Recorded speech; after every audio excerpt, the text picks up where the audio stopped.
Amigos, muy buenas tardes. El día de hoy vamos a empezar la segunda sesión del curso de procesal penal.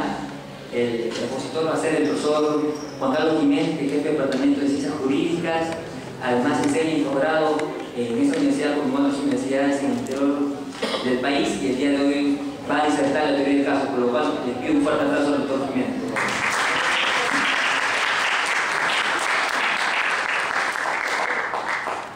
Bueno, en primer lugar, jóvenes, muy buenas tardes.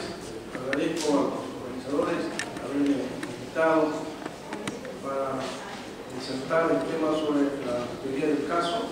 Creo que los jóvenes que están organizando, más aún los jóvenes que asisten a estas conferencias organizadas por nuestra facultad, es de alto nivel académico y muy provechoso, no solamente para el expositor, sino también para la concurrencia, toda vez que a nivel de la disertación y las preguntas vamos a sacar mucho provecho de este nuevo código procesal penal, por el cual me agradecimiento. El tema que me han asignado es el tema llamado la teoría del caso. Pero para explicar la teoría del caso, primero hay que explicar el terreno donde estamos pisando desde el punto de vista del derecho procesal.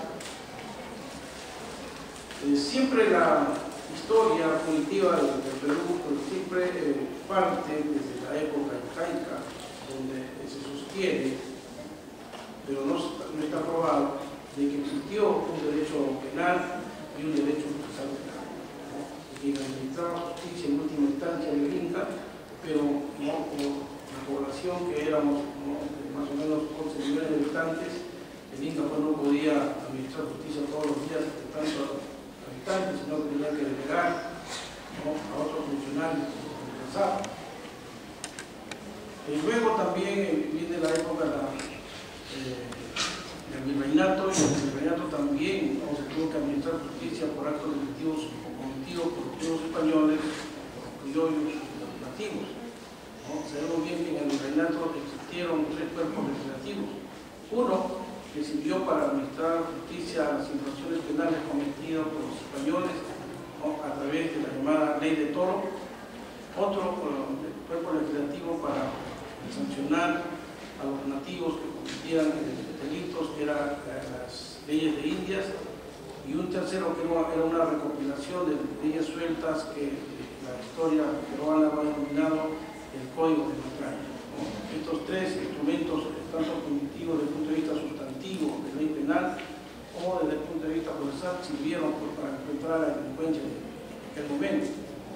Luego viene la independencia, y en la independencia tenemos un primer intento legislativo desde el punto de vista procesal para la llamada ley penal de imprenta, ¿no?, que por decreto supremo emitido por el Libertador San Martín en noviembre de 1821 crea un tribunal especial, ¿no?, que son los jurados.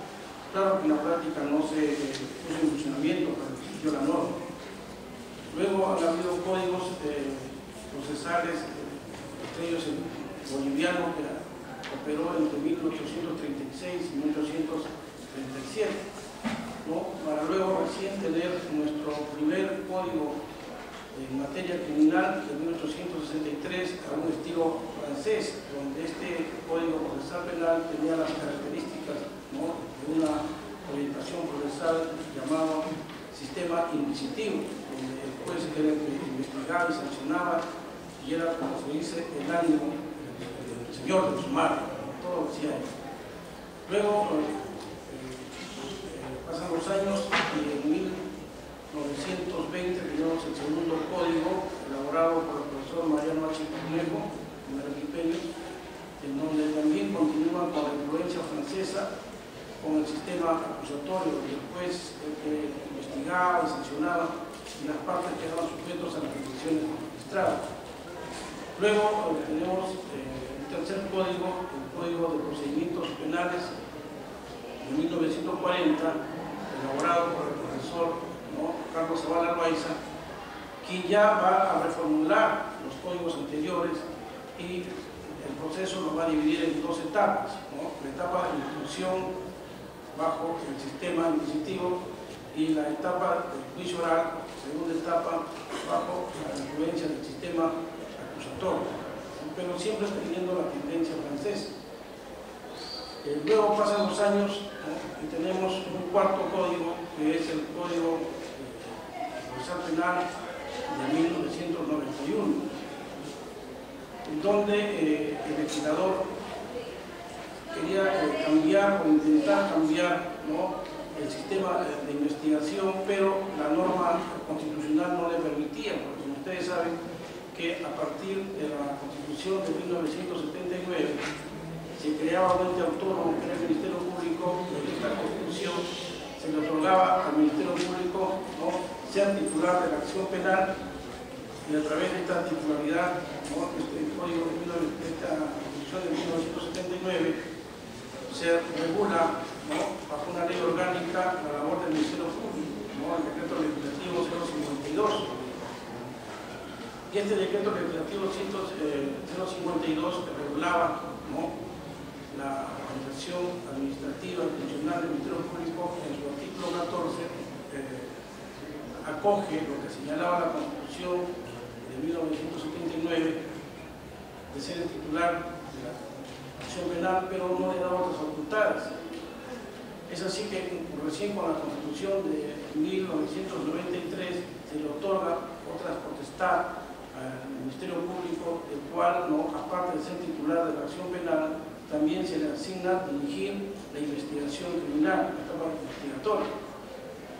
A raíz de esto, se deja de lado el Código Procesal Penal de 1991, porque solamente entraron en vigencia 23 artículos, en la cual se contemplaba el mandato de detención, el mandato de comparecencia, el embargo y el levantamiento de cadáveres. Los demás artículos, ¿no?, estaban sin efecto, o sea, le dieron una vacatio legis.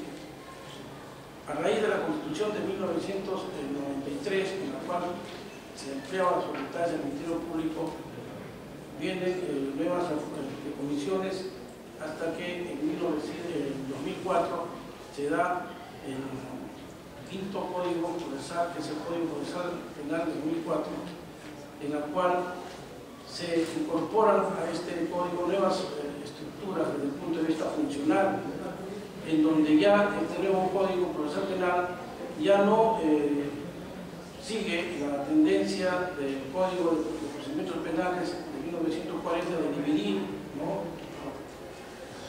estructuralmente el proceso en dos etapas, después la instrucción y el juicio oral, sino que este Código de 2004 estructuralmente divide el proceso en tres etapas, estructuralmente, formalmente, como se dice, ¿no?, la etapa de investigación preparatoria, la etapa de intermedia y la etapa de juzgamiento.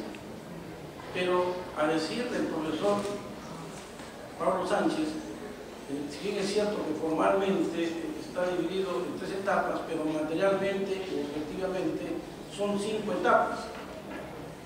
La etapa de investigación preliminar, la etapa de investigación preparatoria, la etapa intermedia, la etapa de juzgamiento y la etapa de ejecución. Pero vayamos a la primigenia posición del código, ¿no?, que son 3 etapas, ¿no?, formalmente. Dentro de estas 3 etapas, siguiendo los lineamientos de la Constitución de 1993, es que el legislador procesal le asigna al Ministerio Público dirigir la primera etapa, o sea, la etapa de investigación preparatoria. Pero quien va a controlar al Ministerio Público va a ser lo que en doctrina o en derecho comparado se denomina el juez de garantías, ¿no?, como señala el Código Penal chileno, el Código Procesal Penal chileno y el Código Procesal colombiano. Nosotros a este juez de garantías que va a vigilar la labor del Ministerio Público lo denominamos o lo conocemos como el juez de investigación preparatoria. El juez de garantías, que se denomina o de investigación preparatoria, como lo llama el legislador nacional, es porque el Ministerio Público, si bien es cierto que va a dirigir la investigación preliminar, el Ministerio Público no puede decidir sobre los derechos fundamentales del justiciable, sino tiene que solicitar al juez de garantías para que el juez de garantías, de acuerdo a la fundamentación, a la decisión que haga el Ministerio Público, ¿no?, recién criterio de este magistrado, puede o no puede vulnerar derechos fundamentales del justiciado.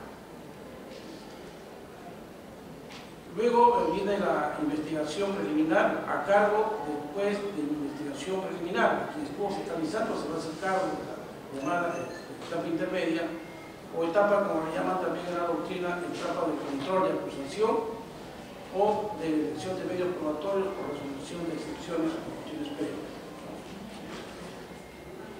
Y este juez que estuvo a cargo de la investigación preliminar y que se encarga ahora de la investigación de la etapa intermedia, ahí va a quedar este magistrado a cumplirlo en función de control de acusación, porque ya en la tercera etapa otro juez distinto al juez de investigación y otro fiscal distinto al que estuvo a cargo de la investigación preparatoria se va a hacer cargo, ¿no?, de la tercera etapa, que es la etapa de juzgamiento. Ya va a ser un fiscal, un juez que no estuvo contaminado ni en la primera ni en la segunda, ¿no?, etapa del proceso. Dentro de los principios procesales que conocemos, principio de legalidad procesal, principio de dubio pro reo, ¿no?, principio de defensa, entre otros,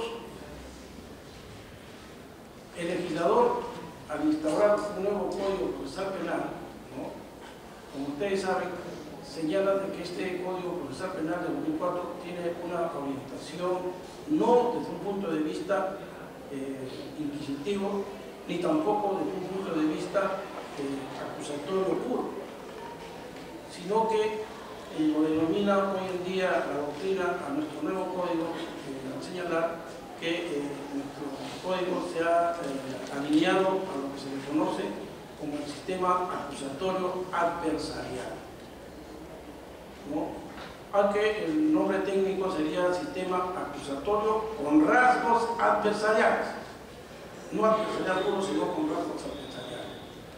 ¿Por qué? ¿Por qué con rasgos adversariales? Porque nuestro legislador, al elaborar el nuevo Código Procesal Penal de 2004, ha buscado en el derecho comparado nuevas formas de perfeccionamiento de las instituciones en materia penal para que mejor coadyuven a la solución del problema de criminalidad. Es así que el legislador vio como referente al derecho procesal penal comparado tanto de Chile, tanto de Bolivia, de Colombia, como del sistema del llamado Common Law o sistema americano, sobre todo del sistema americano, en donde en el sistema americano se le da facultades al Ministerio Público para que este Ministerio Público se encargue de la investigación criminal con todas las facultades, ¿no? ¿Por qué? Porque se entendía de que cualquier denuncia que se haga no podía llegar al órgano jurisdiccional, sino que previamente tenía que pasar, por decir así, por un tamiz, por un control o por una persona que se encargue de determinar si estas denuncias son valederas o no son valederas. Y para esto se le encargaba al Ministerio Público, ¿no?, pero con atribuciones incluso hasta de detener en los Estados Unidos. Y en los Estados Unidos tampoco el fiscal no podía, pues, ser, como se dice, una autoridad autónoma, independiente, intocable, sino que aparecía frente a él lo que se llama el ejercicio o el Ministerio de la Defensa, con las mismas atribuciones que el Ministerio Público. Es así que, viendo con buenos ojos, el legislador nacional cogió, ¿no?, algunas características del Ministerio Público, como elaborado en los Estados Unidos, y también cogió algunas instituciones respecto del Ministerio Público, cómo funcionaba en la legislación chilena y en la legislación colombiana, ¿no?, que son quizás las fuentes más directas, ¿no?, porque también este código tiene otras fuentes como el Código de Enjuiciamiento Criminal italiano, como el Código de Enjuiciamiento Criminal alemán, respecto al alemán en la etapa intermedia, respecto al italiano en la investigación preparatoria, ¿no? Ustedes leen el Código Penal, el Procesal Penal italiano y el Código Procesal Penal alemán en la parte de investigación preparatoria, de 100 normas, 60 coinciden.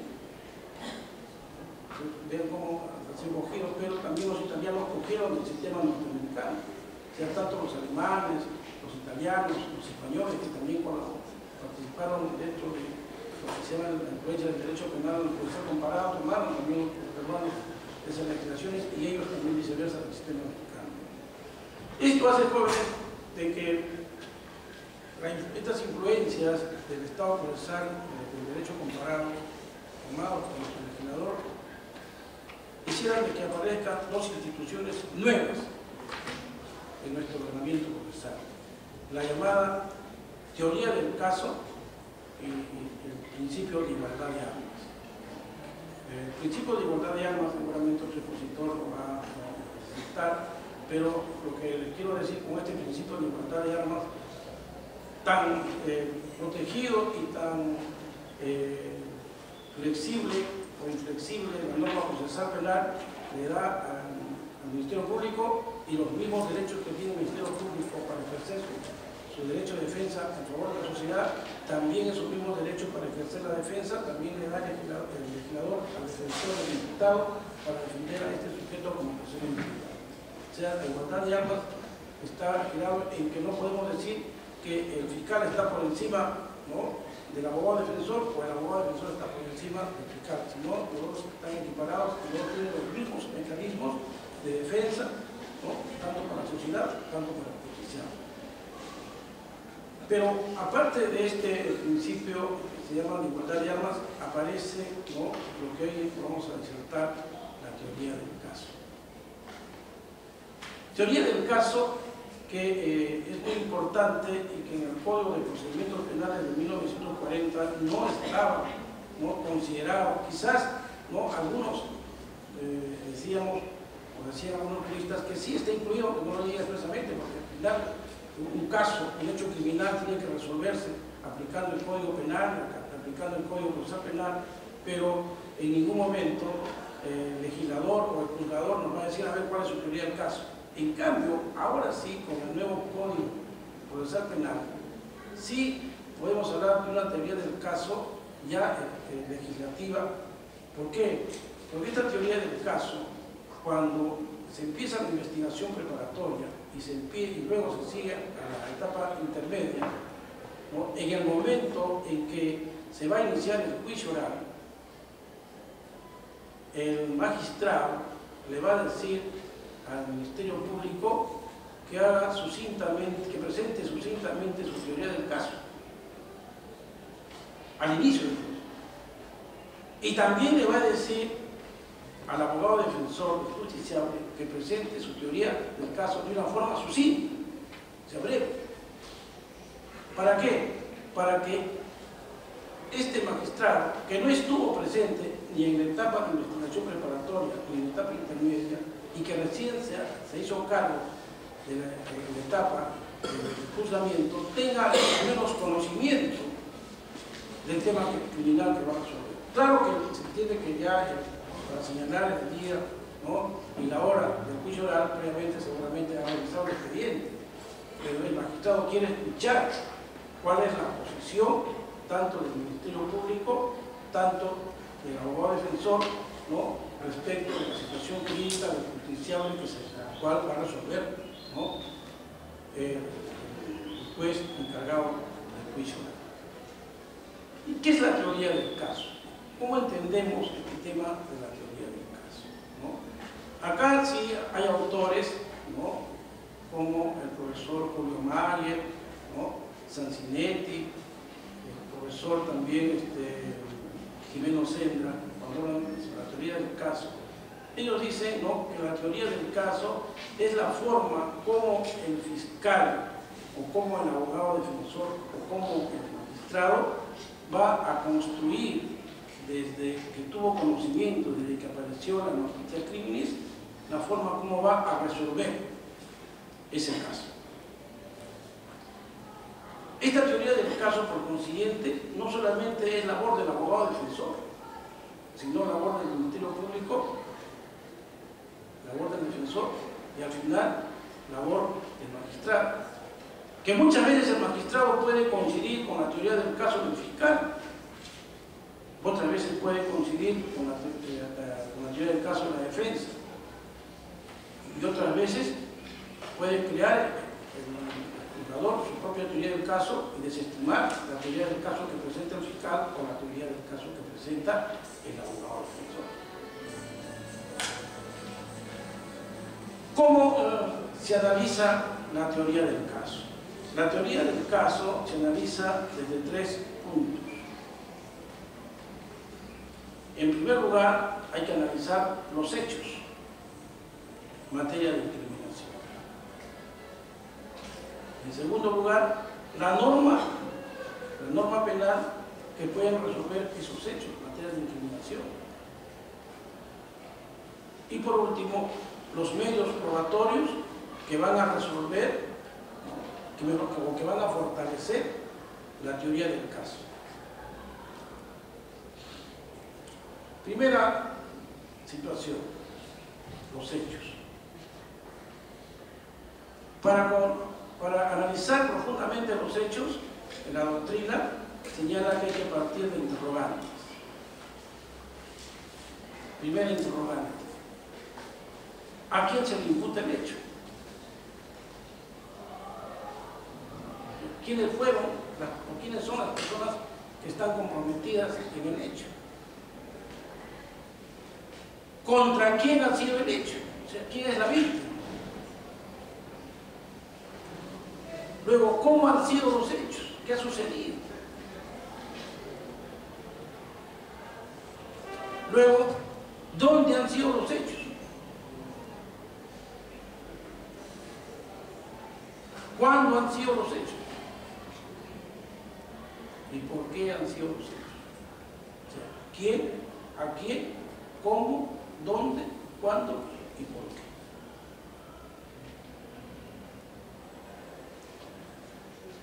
En base a conocer esos hechos fácticos, viene el segundo momento: aplicación de la norma. Si yo soy fiscal, tengo que ver qué norma va a resolver ese caso. Por ejemplo, respecto del descuartizador, se dice que este descuartizador es de Iquitos, que laboraba, ¿no?, como periodista en Iquitos, y que nunca aparentó tener una opción homosexual. Nunca aparentó en Iquitos, ¿no?, por vergüenza, y que se venía a otra ciudad, en este caso a Lima, ¿no?, y ahí, ¿no?, como se dice, demostraba su opción sexual. Pero de una forma, como se dice, pues camuflada, ¿no?, sin que nadie se enterara.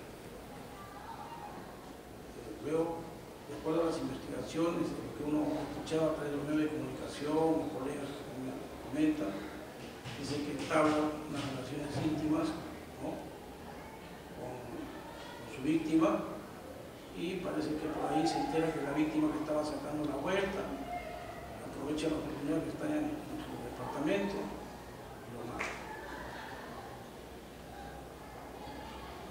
Entonces, fíjense bajo los interrogantes: ¿quién, a quién, en dónde, cuándo y por qué?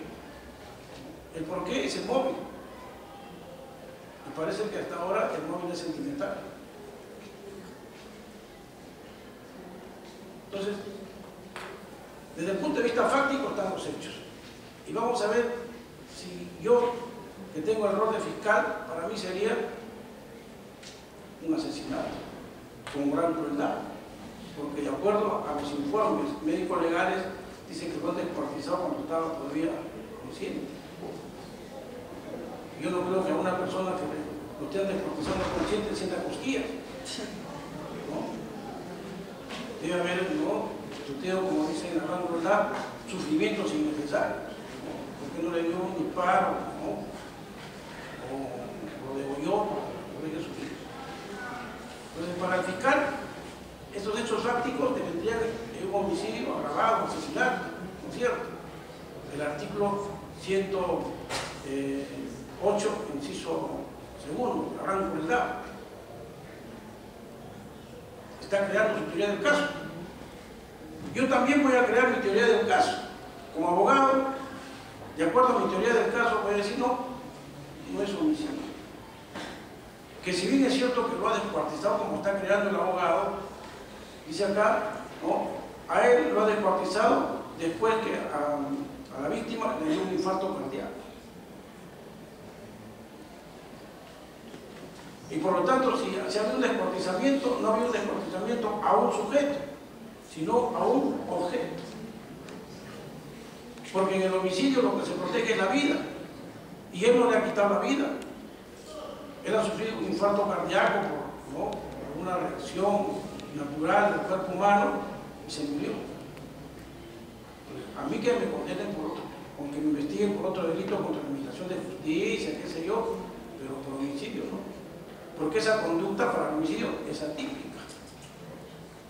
Entonces, mientras que el fiscal está creando en base a los hechos fácticos su teoría del caso, ¿no? Tomando como referente al artículo 108, inciso segundo, sobre el homicidio agravado, yo voy a crear mi teoría del caso en base a lo que se llama la atipicidad, porque matar a un muerto no es delito, es homicidio. Matar a un vivo, sí. Por eso es que el abogado, ¿no? Ya entrando a lo que se denomina los medios probatorios, el fiscal tendrá que probar, ¿no? El hecho fáctico con la norma a través de los medios probatorios. Tendrá que decir, bueno, practíquenle ya de acuerdo a los medios probatorios que yo voy a ofrecer de cargo como fiscal, practíquenle, ¿no? Pericias, ¿no? Por ejemplo, pericias médico-legales para que determinen si esta persona lo mataron estando viva, ¿no? O estando muerta. Parece que los médicos están señalando ahí que estuvo vivo. Luego, practíquenle al justiciable una pericia psicológica para determinar, ¿no? qué clase de persona es. Como ayer ustedes han visto en los medios de comunicación social cómo los psicólogos a esta joven, ¿no? que mató a su madre, Edita, han dado a conocer su perfil, ¿no? psicológico, ¿no? que dice que es una teatrera, ¿no? De igual forma también los peritos, ¿no? ya sea médicos legales, ¿no? clínicos o psicólogos, ¿no? de acuerdo a las pruebas que está ofreciendo el Ministerio Público, dirán, pues sí, este señor será un perverso, ¿no? que es bipolar, qué sé yo, ¿no? Así como el fiscal está ofreciendo sus pruebas, ¿no? para demostrar, ¿no? que esos medios probatorios puedan acreditar, ¿no? el comportamiento criminal y por ende la ley penal del artículo 108 lo alcanza, yo voy a probar al positivo. Yo voy a pedir, como lo está pidiendo el abogado defensor, ¿no? si este señor sufrió o no sufrió un infarto cardíaco. Entonces yo podré tener o mi cliente podrá tener una personalidad peligrosa, pero ¿y si no lo mató? Si se murió con un infarto cardíaco, por más peligroso que sea, lo voy a meter preso. Entonces, desde que se inicia la investigación preliminar, ¿no? esto es, desde que interviene la policía y el Ministerio Público, por esos 20 días que da la investigación preliminar, ¿no? y luego, si ve el Ministerio Público que se cumple con los 3 presupuestos universales, que el hecho iniciado constituye delito, que sea indemnización al actor y que la acción penal no haya prescrito, inicia la investigación preparatoria. Desde ahí, desde la investigación preliminar, la investigación preparatoria, ¿no? tanto el fiscal, tanto el abogado, van construyendo su teoría de qué? Su teoría del caso. Y una vez que ya he construido, ya sea en la etapa de investigación preparatoria, ya sea en la etapa intermedia, cuando ya yo, ¿no? o cuando el juez no contaminado en la etapa, ¿no? del juzgamiento diga al Ministerio Público, presente su teoría del caso sucintamente y le diga al abogado defensor, cada uno, ¿no? va a presentar sucintamente, ¿no? el esquema de defensa de su teoría del caso. Y la doctrina sostiene que esta teoría del caso que se va a presentar tiene que tener ciertas características. La primera característica de presentación de una teoría del caso dice que tiene que ser sencilla. Yo no voy a presentar una teoría del caso donde no me entienda el juez. Yo no puedo hablar, dice, de una institución que se está viendo en Alemania, en Italia, cuando en el Perú no la conoce. Ni puedo hablar con términos jurídicos que no me entiendan. Entonces mi teoría del caso tiene que ser sencilla, como la ley. La ley dice, la Constitución, toda ley debe ser clara y precisa. La otra característica, la teoría del caso debe ser lógica. ¿Qué es la lógica? Que todas las instituciones que yo presente deben de concordar, no deben de colisionar. O sea, si yo presento la legítima defensa, tengo que plantear todos los presupuestos de la legítima defensa. Yo no puedo utilizar para la legítima defensa presupuestos de estado de necesidad, de imputación objetiva, porque no habría lógica.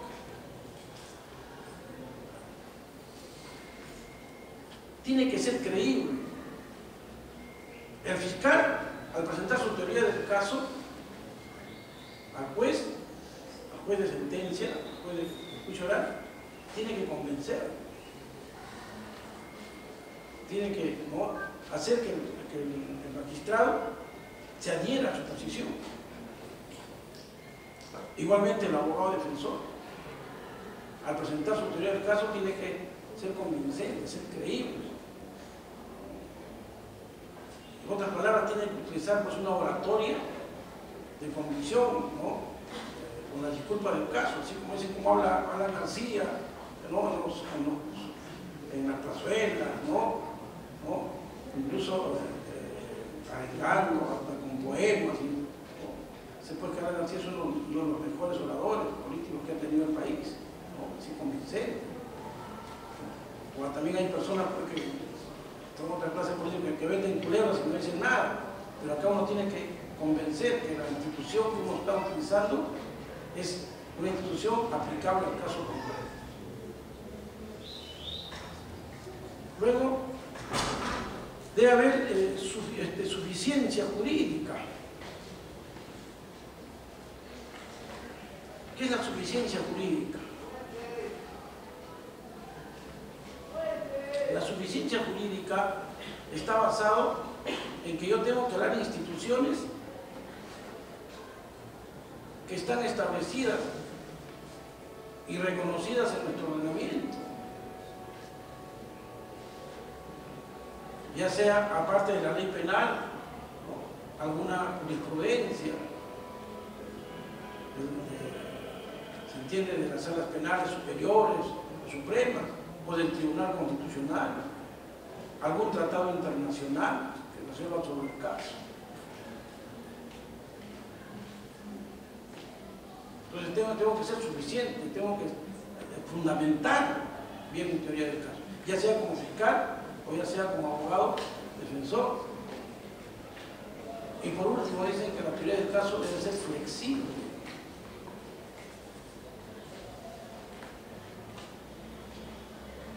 O sea, la flexibilidad no está determinado en que debe cambiarse toda la teoría del caso en un momento determinado. Por ejemplo, ¿qué pasaría si yo como abogado defensor veo que el Ministerio Público está convenciendo al magistrado y que yo mi teoría del caso de presentación, de inicio, como se dice, me lo está tumbando abajo? Entonces, el fiscal dice, no, aquí no había una legítima defensa por esto. Y digo, aquí, dentro de los 3 requisitos de la legítima defensa, veo que el fiscal, ¿no?, me ha destruido uno de ellos. Entonces yo no puedo decir, señor fiscal, bueno, o señor magistrado, el fiscal, es cierto, tiene la razón, falta un requisito para la legítima defensa y por tanto, como no es legítima defensa, me desisto la defensa, no puedo decir. Entonces voy a cambiar, o sea, señor, pues si bien es cierto que estoy planteando la legítima defensa, pero no estoy planteando una legítima defensa pura, sino atenuada.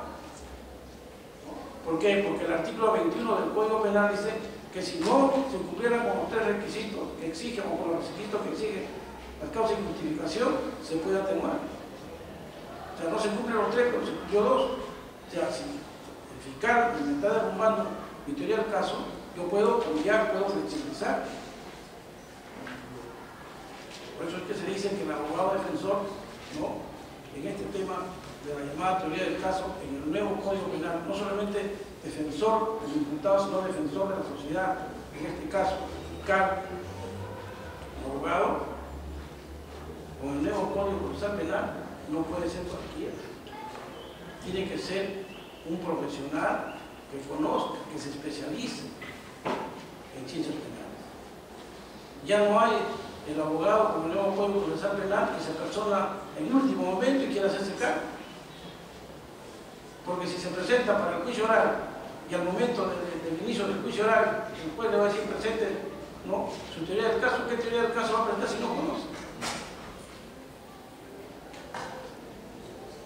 Es así, jóvenes, que con este tema y con esta nueva institución llamada la teoría del caso, y que recién se está analizando en Perú, recién se está viendo que la teoría del caso es una institución muy importante, muy trascendente, no solamente para delitos execrables, sino también hasta para las faltas, llamados delitos de la tela, va a demostrar que en nuestra casuística, nuestros abogados formados en las universidades van a ser abogados que cuando se hagan cargo de una defensa penal van a hacerse cargo con mucha ética, con mucha responsabilidad y con mucha probidad, y sobre todo con mucho conocimiento de lo que es el derecho penal y el derecho procesal penal. Muchas gracias.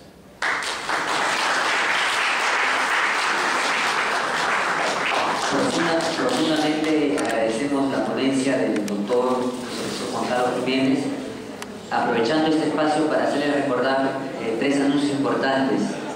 El próximo martes la sesión va a ser con el profesor Elder Miranda Burto, que es profesor de pre y posgrado de acá de la Universidad Federico Villarral, también de la Universidad Inca Garcilaso de la Vega. Él va a exponer autores en la acción penal. De ahí también hacerle recordar que el día de mañana en la segunda sesión del curso de especialización sobre gobernabilidad y sistema electoral con la OMPE, que se va a realizar a las 1:45 de la tarde en la biblioteca. Y este jueves tenemos la segunda sesión de los jueves jurídicos políticos, que el expositor va a ser el profesor Walter Robles, que es el director de la Escuela de Derecho, además exdiputado de la República de 1990 a 1992, que va a disertar sobre la inmunidad parlamentaria y el Estado constitucional. Les agradecemos a todos por su participación del día de hoy. Hasta el próximo.